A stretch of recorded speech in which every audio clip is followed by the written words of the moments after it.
Belakangan ini ada perubahan besar di sistem pajak Indonesia kan?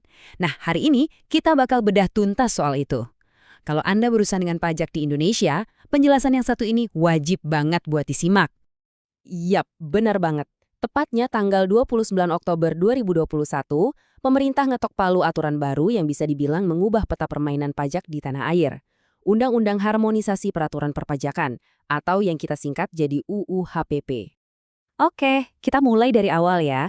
Penting banget nih buat kita ingat, perubahan ini tuh bukan yang pertama kali. UU HPP ini adalah babak terbaru dari sejarah panjang reformasi pajak di Indonesia.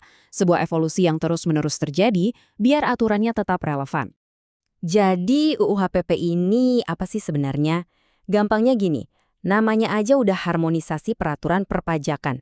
Tujuannya yaitu buat ngerapiin dan nyelarasin berbagai aturan pajak yang udah ada, biar lebih simpel dan cocok sama kondisi ekonomi sekarang. Nah, sebelum kita loncat ke apa aja yang baru, kita mesti paham dulu strukturnya. Biar ngerti UU HPP, kita harus tahu dulu gimana semua peraturan pajak di Indonesia ini disusun. Anggap aja kayak kita mau bangun rumah. Kita harus ngerti pondasinya dulu kan, baru kita bisa nilai arsitekturnya. Lihat deh, ini tuh kayak piramida hukum pajak di Indonesia. Paling atas ada UUD, terus turun ke bawah sampai ke aturan yang paling teknis, kayak surat edaran. Kenapa ini krusial? Simple, aturan di bawah nggak boleh nabrak aturan di atasnya. Ngerti hierarki ini tuh kunci banget buat strategi pajak yang benar. Oke, sekarang kita ngomongin soal filosofi dasarnya. Ini nih, konsep inti yang mengubah segalanya dalam sistem pajak modern di Indonesia. Penting banget buat dipahami biar kita tahu posisi UU HPP ini ada di mana dalam gambaran besarnya. Jadi gini, dulu tuh zamannya official assessment.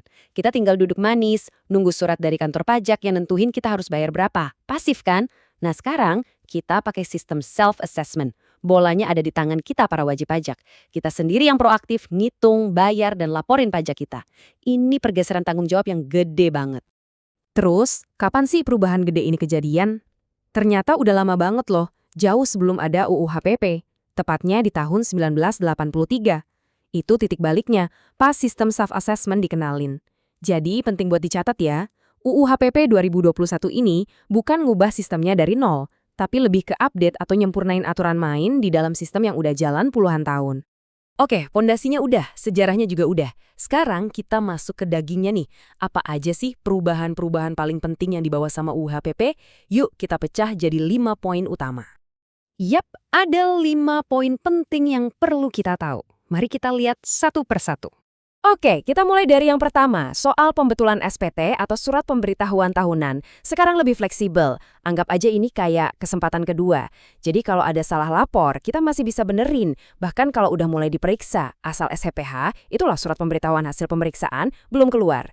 Kedua, soal bantuan penagihan pajak global. Ini penting banyak di zaman sekarang di mana aset bisa ada di mana aja di seluruh dunia kan? Aturan ini jadi payung hukum buat Indonesia, biar bisa kerjasama dengan negara lain buat ngejar pajak yang belum dibayar. Ketiga, ada standar baru buat kuasa wajib pajak atau gampangnya konsultan pajak kita. Artinya mereka sekarang harus punya kualifikasi tertentu. Tujuannya apa? Biar kualitasnya terjamin dan kita sebagai wajib pajak juga lebih terlindungi. Keempat, Menteri Keuangan sekarang punya wewenang buat nunjuk pihak ketiga jadi pemungut pajak. Contoh paling gampang, kita belanja di marketplace. Nah, platform marketplace-nya itu bisa ditunjuk buat langsung motong pajaknya. Tujuannya buat nyederhanain proses di era ekonomi digital. Dan yang kelima, ini yang paling powerful, penyidik pajak sekarang punya wewenang baru buat blokir aset. Jadi kalau ada dugaan pidana pajak, mereka bisa langsung gerak cepat buat ngamanin aset biar negara gak rugi. Oke, kita udah bedah 5 poin teknis tadi. Terus pertanyaan besarnya, jadi apa artinya semua ini buat kita sehari-hari? Nah, disinilah kita coba sambungin semuanya. Kutipan ini menurut saya ngena banget.